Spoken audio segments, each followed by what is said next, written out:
नमस्कार, मैं शंभू कुमार सिंह और आप देख रहे हैं नेशनल दस्तक। अब तो एनफ हो रहा है, मतलब अच्छा, ये मास्क को लेकर मुझे दोष मत दीजिएगा। हमारे देश के गृह मंत्री भी रैली कर रहे हैं तो ऐसे करके करते हैं, तो हमें भी करना चाहिए। लेकिन मैं चाहता हूं मैं लगा लूं, क्योंकि कोरोना अपने प्रचंड चरम पर है और अपना बचाव कीजिए कोरोना से।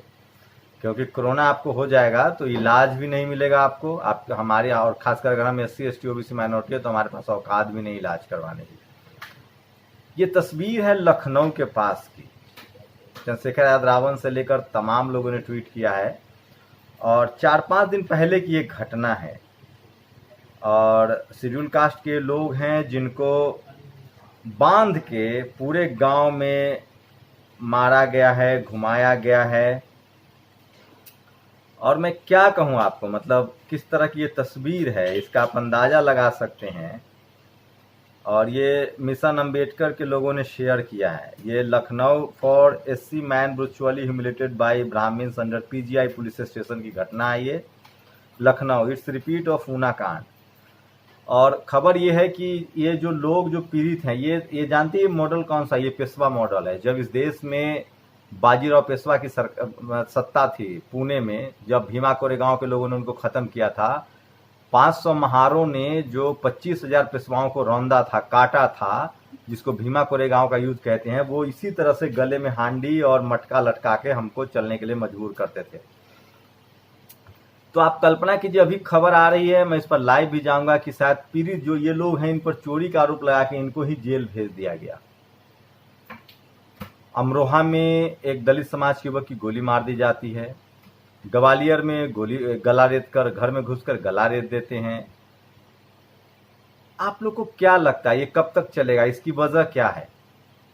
और आपको लगता है आपको न्याय मिल रहा है? सोचिए, जो जातिवाद, ब्राह्मणवाद, मनुवाद इस देश में ये सब हमला कर रहा है, वही तमाम इंस्टीट्यूशन में बैठा हुआ है। इस देश के संविधान पर हमको भरोसा है, तमाम इंस्टीट्यूशन पर भरोसा है, लेकिन जो इंस्टीट्यूशन में बैठे हुए लोग हैं उनको अपनी क्रेडिबिलिटी, विश्वसनीयता सिद्ध करनी चाहिए।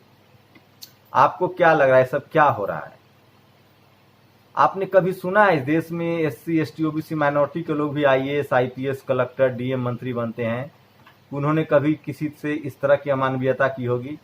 ये लॉ एंड ऑर्डर का मामला नहीं है, ये कानून का मामला नहीं है, एक अच्छा व्यक्ति और खराब व्यक्ति का मामला नहीं है, ये मामला कास्ट सुपरमेसी का। इस देश में देखिएगा हर नीचे की जाति बना दी गई है, और जो अपने आप को ऊपर जाति का समझता है वो अपने से नीच जाति वाले के साथ इस तरह का व्यवहार करता है। जो उसके दिमाग में मानसिक बीमारी है। मैं किसी जाति को नहीं मानता, न कोई ऊपर जात है न कोई छोटा जात है। मैं इस देश के संविधान को मानता हूं, जो SC ST OBC माइनॉरिटी और जनरल कहता है आपको। और ये सारा का सारा मामला जो है ये कास्ट सुपरमेसी का मामला है। अब मैं बताना चाहता हूं इस देश के उन तमाम लोगों से जो SC ST OBC माइनॉरिटी के लोग हैं संविधान के हिसाब से, और वो आज भले मेंबर ऑफ पार्लियामेंट हो, कलेक्टर हो, DM हो, SP हो, पुलिस हो, आपको क्या लगता है आप इस जातिवाद के शिकार नहीं हैं? आज जातिवाद जो है वो कॉलेज में, यूनिवर्सिटी में, नौकरी में, बिजनेस में, मीडिया में, जुडिशियरी में, ब्यूरोक्रेसी में है, पावर सेंटर्स पर। ऐसे तो कुछ बेवकूफ, चंद बेवकूफ लोग हैं, चंद बेवकूफ लोग हैं। आज जातिवाद बहुत महीन हो गया है, राजनीति में है। आप 5 बार MP बनेंगे तो अभी सोशल जस्टिस मंत्रालय मिलेगा, आप 10 बार MP बनेंगे तो अभी सोशल जस्टिस मंत्रालय मिलेगा। आप एक बार अगर किसी खास विशेष वर्ग से हैं और MP बनते हैं तो आपको सीधे कैबिनेट मिनिस्टर बना दिया जाता है। तो जो इस देश का SC ST OBC माइनॉरिटी अपने घरों में बैठा है, उसको लगता है कि मैं ताकतवर हूं, मैं कलेक्टर हूं, मैं DM हूं, मैं मंत्री हूं, मैं MP हूं, मैं MLA हूं। मैं आपको बता दूं और लिख के रख लीजिए, जरूरी नहीं है कि आप MP हैं तो आपका बेटा भी MP होगा, आपका पोता भी MP होगा, आपका रिश्तेदार भी MP होगा। और जब आप मेंबर ऑफ पार्लियामेंट होने के बाद भी आपके साथ शोषण हो रहा है, आपको उचित सम्मान नहीं मिलता है जिसके आप अधिकार हैं, चाहे वो आप किसी पार्टी में हो, आपको IAS होने के बाद भी, IPS होने के बाद भी, क्लर्क होने के बाद भी, या चपरासी होने के बाद भी, या पत्रकार होने के बाद भी, आप जिस भी क्षेत्र में और जाति की वजह से अगर आपको सम्मान नहीं मिल रहा है, आपके काम को वो सम्मान नहीं मिल रहा है, आपको ह्यूमिलिएट किया जा रहा है, तो आप यकीन मानिए कि जब आप आईएएस हैं, आईपीएस हैं, ब्यूरोक्रेट्स हैं, मीडिया में हैं, जुडिशियरी में हैं, ब्यूरोक्रेसी में हैं, तो आप सोचिए कि आपका बच्चा जरूरी नहीं है कि वो पद पा लेगा, उसके बाद उसको क्या होगा। इसलिए लड़ाई आपको लड़नी पड़ेगी जस्टिस कर्नन की तरह, जिनको जेल जरूर जाना पड़ा। ये लड़ाई आपको लड़नी पड़ेगी उन तमाम लोगों की तरह जो सिस्टम में रह के सिस्टम के साथ अपनी आवाज उठा रहे हैं। मैं बहुत लोगों से मिलता हूं, SC ST OBC माइनॉरिटी से लोगों से, खासकर उनको नौकरी का इतना डर होता है, भय होता है कि वो बोलते तक नहीं है। बिजनेस का, मेरा एक दोस्त है वो बिजनेस करता है, वो पहले नहीं बोलता था, उसको लगता था कि मेरा बिजनेस बर्बाद हो जाएगा। मैंने कहा वो तो तुम्हें पहले भी होगा, लेकिन वो पहले सोच नहीं पाता था। जब उसने सोचने शुरू किया तो उसे लगा कि मेरा तो नुकसान ये लोग करते ही हैं। अब पता चला कि वो जाति की वजह से नुकसान होता था। उसके बाद जब उसने बोलना शुरू किया, जब उसने रेसिस्ट करना शुरू किया, तो आज वो शानदार तरीके से बिजनेस करा। इसलिए मैं कह रहा हूं, जंगल से सीधे पेड़ काटे जाते हैं, टेढ़े मेढ़े नहीं। जब तक आप लोग आवाज इस तरह की घटनाओं के खिलाफ नहीं उठाएंगे, तब तक आपके साथ ये सब होता रहेगा। चाहे आप भले आईएएस हो, आईपीएस हो, मंत्री हो, संतरी हो, मिनिस्टर हो। और जिस दिन आपने आवाज उठा ली, आप अपनी लड़ाई तो लड़ेंगे ही, इस समाज को भी न्याय देंगे। और आपका कल बच्चा, मान लीजिए मैं मुख्यमंत्री हूं और मेरा बेटा कल मुख्यमंत्री ना हो पाए, तो कम से कम उसको जातिवाद का दंश नहीं झेलना पड़ेगा। और एक और बात सुन लीजिए, जो परिवार लड़ा है वही जीता है। और कहते हैं कि जो समाज सड़कों पर पसीना बहाता है, उसको खून बहाने की जरूरत नहीं पड़ती है। तो लब्बो-लुआब ये है कि ये पूरी लड़ाई जातिवाद, ब्राह्मणवाद, मनुवाद के खिलाफ रिक्शा चालक, ठेला चालक, सब्जी वाले जो हमारे लोग हैं वो नहीं लड़ेंगे। ये लड़ाई हमारे जैसे लोगों को लड़नी पड़ेगी जो इस सिस्टम में एग्जिस्ट करते हैं, जो आईएएस हैं, आईपीएस हैं, कलेक्टर हैं, डीएम हैं, मंत्री हैं, विधायक हैं, एमएलए हैं। और आपकी ये नैतिक जिम्मेदारी है, क्योंकि ये सब कुछ आप बाबा साहेब के संघर्षों की वजह से हैं। और पे बैक टू सोसाइटी का उन्होंने आपको नारा दिया था, और आपको दरअसल अपने बच्चों के भविष्य के लिए लड़ना पड़ेगा। क्योंकि अगर कल आपके बच्चे के साथ भी ये सब करेंगे वो लोग जिनका मनोबल 7वें आसमान पर है और जो सत्ता में है। और सोचिए, जिस दिन इस देश का एक एक पढ़ा लिखा बहुजन, SC ST OBC माइनॉरिटी अपने हकों के लिए सचेत हो गया और उन भाइयों के साथ खड़ा हो गया जो पढ़े लिखे नहीं है, किसी वजह से स्कूल कॉलेज नहीं जा पाए हैं, तो यकीन मानिए स्थिति बदलेगी। बस जरूरत इस बात की है कि जो हम जैसे लोग हैं, जो अपने आराम गोह में बैठे हुए हैं, टीवी बीवी में लगे हुए, जिनको लगता है कि मैं तो कलेक्टर हूं, आईएएस हूं, MP हूं, MLA हूं, हमारे साथ नहीं होगा, आप यकीन मानिए कल आपके बच्चे के साथ भी यही होगा, अगर अनफॉर्चुनेटली वो ये नहीं बन पाता है तो। और सोचिए, जब आप सब लोग अपने कलेजा पर हाथ धर के रखिए। राजेंद्र प्रसाद की एक लाइन बताता हूं कि अगर आप SC ST OBC और माइनॉरिटी हैं तो SC ST OBC के लिए आरक्षण से नौकरी पा लेना आसान है, लेकिन सम्मान के साथ नौकरी पूरा करना बहुत मुश्किल काम है। आपके मेंबर ऑफ पार्लियामेंट हो, आपके MLA हो, आपके MLC हो, आपके DM हो, आपके CM हो, आपके बिजनेसमैन हो, आपके खिलाड़ी हो। इरफान पठान ने कल ट्वीट किया है कि मुझे धर्म विशेष की होने की वजह से सोसाइटी में घर नहीं खरीदने दिया गया, मतलब मैं मुसलमान हूं इसीलिए। गुजरात का मामला है। सोचिए, इरफान पठान, आप कल्पना कर सकते हैं, उनको पैसे की कमी है। दो भाई इंटरनेशनल क्रिकेट खेले हैं, कितना पैसा होगा, और हमारी आपकी क्या हैसियत। इसलिए इसका एक ही सॉल्यूशन है, आपको डेमोक्रेटिक तरीके से, संवैधानिक तरीके से सड़कों पर संघर्ष करना होगा।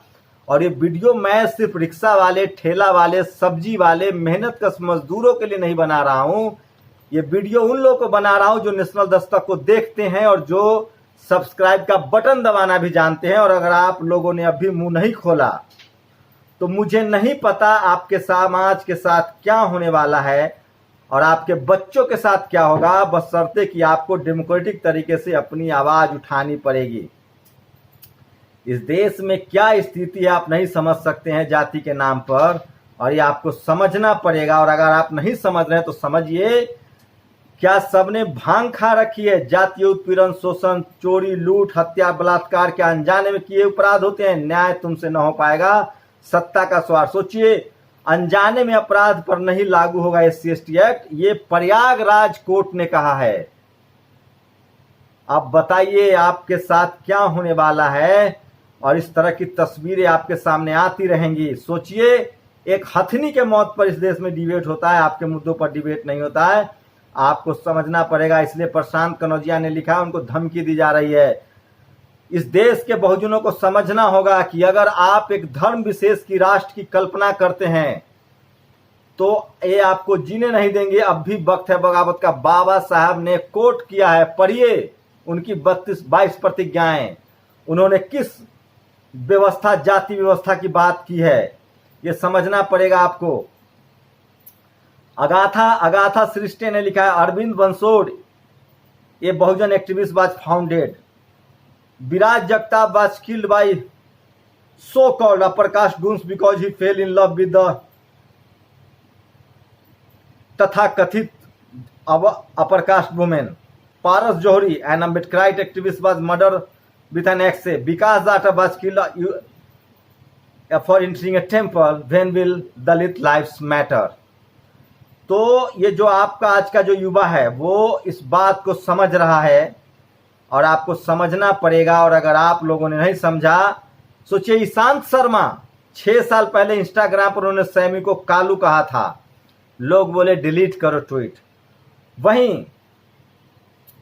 वहीं आपको बता रहा हूं कि आपके देश के सबसे बड़े क्रिकेटर जो ट्वीट करता है, वो मैं एग्जैक्टली ट्वीट पढ़ के आपको सुनाएंगा कि उन्होंने कहा क्या है।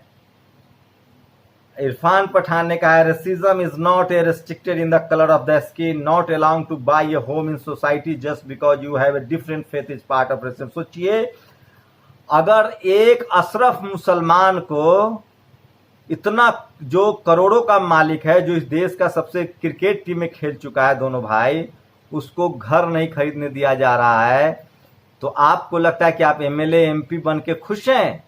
आपको पता होना चाहिए इस देश के राष्ट्रपति, जिसको शेड्यूल कास्ट के नाम पर राजनीति की गई, उनके साथ किस तरह का व्यवहार हुआ है। और इसके लिए हम सब कहीं ना कहीं दोषी हैं। और जब हम सब लोग, मैं सीधा मानता हूं, इस देश में जो SC ST OBC माइनॉरिटी के लोग नौकरी पेशा है, बिजनेसमैन है, मीडिया में है, जुडिशियरी में है, ब्यूरोक्रेसी में है, पढ़े लिखे लोग हैं, जो इस देश की व्यवस्था को समझते हैं, और अगर वो किसी वजह से मुंह नहीं खोल रहे हैं तो इस सब के लिए हमारे जैसे लोग जिम्मेदार हैं, जो एक बेगैरत की जिंदगी, जो एक जलालत की जिंदगी जीने के लिए मजबूर हैं। और वो एक जो शहादत होती है, एक जो इज्जत की मौत होती है, इज्जत की जिंदगी होती है, डिग्निटी, ये पूरी लड़ाई डिग्निटी की है, सम्मान की है। अगर आप ये नहीं कर पाएंगे तो इस तरह की तस्वीरें, जब पेशवाओं के दौर में आपके गले में हांडी और मटकी लटकाया जाता था, जब शूद्रों को संपत्ति रखने का अधिकार नहीं था, जब फूले पेरियार आपके लिए लड़ रहे थे, और आप अब भी नहीं जगेंगे तो आपके बच्चे के साथ भी होगा, ये लिख लीजिए। और इसीलिए अमेरिका का काला समाज जो है वो सड़कों पर आता है, क्योंकि वो किसी भी तरह के नस्लीय हमले के खिलाफ बर्दाश्त नहीं करता। और वो क्या कहता है, we want justice not peace, we want justice not peace. और वो यहां तक कहता है कि ये सिर्फ बैड और गुड लोग की लड़ाई नहीं है, ये सुपरमेसी की लड़ाई है। भारत में अगर बैड और गुड लोग होते तो IAS बनने के बाद SC ST OBC माइनॉरिटी का आदमी तथा कथित अपने से ऊंची जाति वाले पर अन्याय करता। कभी सुना है आपने? जबकि इस देश में जातिवाद का ये असर है कि एक कलेक्टर हैं आप, और आपके नीचे तथा कथित जाति के नाम पर श्रेष्ठ कोई चपरासी है, तो वो आपको पानी में थूक डाल के पिलाता है।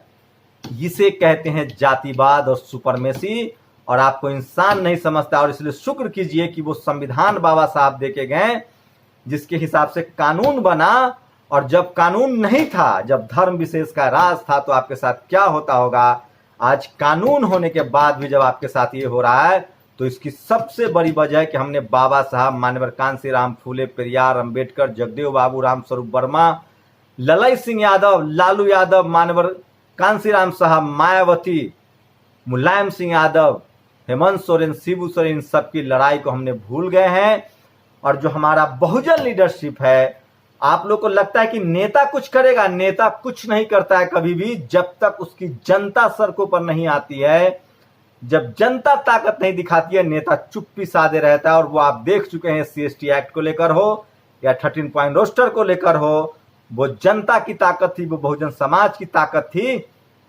और मैं इसीलिए कह रहा हूं कि मेरा कोई भी वीडियो अंतिम हो सकता है, इससे पहले कि मरने वाले की फहरिस्त लगातार बढ़ती जाए।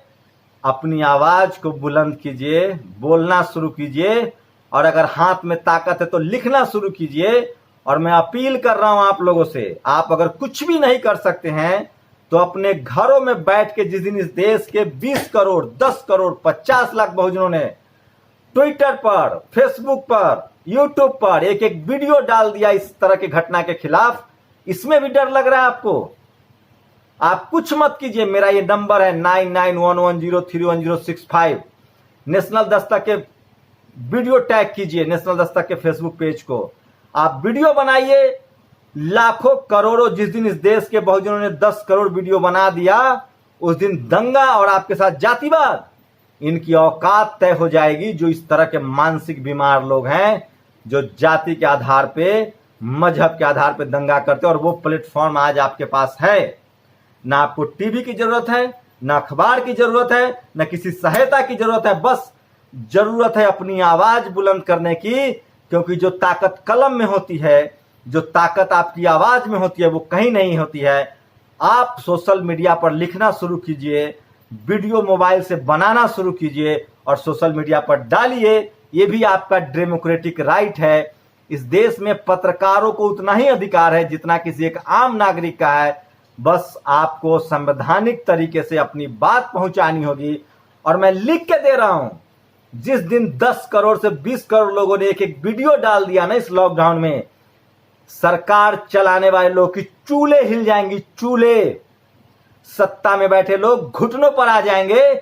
और ये तमाम नेता बहुजन समाज के जिनसे आपको शिकायत है, ये भी आपके सामने घुटने टेकेंगे। मैं इसलिए इस देश के उन तमाम कॉलेज में, यूनिवर्सिटी में, जहां भी आप हैं, आप जिस नौकरी में हैं, अगर आप ऐसे नहीं बोल सकते तो मुंह बांध कर बोलिए, डर निकालिए अपने मन से, और अपने व्यवस्था के खिलाफ, संविधान के पक्ष में, मानवता के पक्ष में जो जातीय हिंसा हो रही है, इस तरह की जो तस्वीरें सामने आ रही है, इसके खिलाफ आप मुंह खोलिए। नहीं तो आपकी आने वाले नस्लें आपसे सवाल पूछेंगी कि जब हम मारे जा रहे थे, जब हमारी माँ बहनों के साथ रेप हो रहा था, जब हमारी माँ बहन की इज्जत लूटी जा रही थी, जब हमें सरेआम एक जानवर से भी कम समझा जा रहा था, तब आप क्या कर रहे थे? और मैं बार बार बाबा साहब की लाइन कहता हूं, जिंदगी हमारी लंबी नहीं शानदार होनी चाहिए।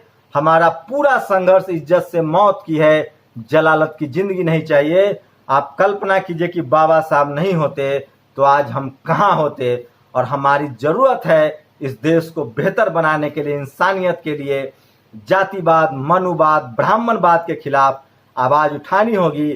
एक एक वीडियो बना के सोशल मीडिया को पाट दीजिए, ट्विटर को पाट दीजिए। इस सरकार की चूल्हे हिल जाएंगी, नहीं तो हम सब बारी बारी से मरे जाएंगे। फर्क इतना है, आज बारी हमारी है, कल बारी आपकी होगी। चाहे आप MLA हो, MP हो, जज हो, बैरिस्टर हो, IAS हो, IPS हो, आप अपने सीने पर हाथ रख के देखिए कि क्या जातिवाद ने आपको छोड़ रखा है। आपकी क्या प्रतिक्रिया, इस प्रतिक्रिया को जरूर दीजिए। आपकी प्रतिक्रिया का हमें इंतजार है। अगर हमारी बात कोई ऐसी लगे जिसमें सुधार की गुंजाइश है तो आप जरूर कमेंट कीजिए। लेकिन सोशल मीडिया को अपना हथियार बनाइए, और जैसे जैसे आपको सोशल मीडिया पर अपनी आवाज उठानी पड़ेगी, और जिस दिन इस देश के 10 से 20 करोड़ पढ़ा लिखा बहुजन लॉकडाउन में सड़क पर आने की जरूरत नहीं है, सोशल मीडिया पर वीडियो डाल देगा, इस देश की चूल्हे हिल जाएंगी। और सबसे बड़ी बात है कि पूरी दुनिया को पता चलेगा कि भारत में किस तरह के मानसिक बीमार लोग रहते हैं, जो इंसान से बढ़कर अपनी जाति समझते हैं। मजहब के नाम पर और जाति के नाम पर किस तरह से यहां खूनी खेल खेला जाता है। आप लोग इस वीडियो को शेयर कीजिए, घर घर तक पहुंचाइए और अपनी प्रतिक्रिया जरूर दीजिए। शुक्रिया। नेशनल दस्तक की आपसे गुजारिश है कि अगर इसको बचाना चाहते हैं तो नेशनल दस्तक को सब्सक्राइब करने के लिए रेड कलर के सब्सक्राइब बटन को दबाएं, फिर बेल आइकन की घंटी दबाएं। नेशनल दस्तक को बचाने के लिए बहुत जरूरी है कि हर खबर को शेयर करें, लाइक करें, कमेंट जरूर करें।